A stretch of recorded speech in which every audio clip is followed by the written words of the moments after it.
Michael Myers is the central character for the Halloween franchise. As a 6-year-old boy, Michael was put in a psychiatric hospital for murdering his older sister. After nearly 15 years, Myers breaks out and for 23 years tries to hunt down and kill the rest of his family. With 11 films in the franchise, many fans account with different timelines for it, omitting Season of the Witch because that one has nothing to do with the franchise, and they originally wanted a different Halloween story with each film, but that never came to be. So, without further ado, let's get to the timelines. Timeline number 1.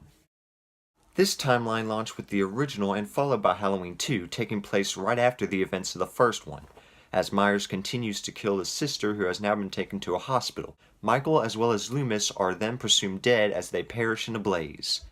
In 1988's Halloween 4, it retcons both Loomis and Michael's deaths, stating that Myers has been in a coma for the last 10 years. Laurie is presumed dead because of a car accident, but not before giving birth to a daughter named Jamie, which becomes his next target. In 5 and Curse, it's been revealed that Michael is under control by a thorn cult, which all of us like to forget. Timeline number 2. This timeline would be abandoned after Curse following the death of Donald Pleasence and Curtis returned to the franchise for its 20th anniversary. In H2O, Laurie faked her death, changing her name and now living in California, where she is now a teacher. H2O also tells us that Michael has been believed dead for the past 20 years, having been burned to death at the end of 2. Ignoring 4, 5, and Curse, 2002's Halloween Resurrection, Myers finally kills Laurie by stabbing her and dropping her off the roof of a hospital, which all of us like to forget. Timeline number 3.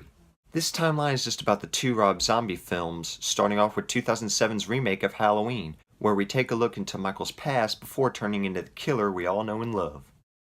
The sequel followed, ending with the deaths of both Myers and Loomis, who were both stabbed to death by Laurie.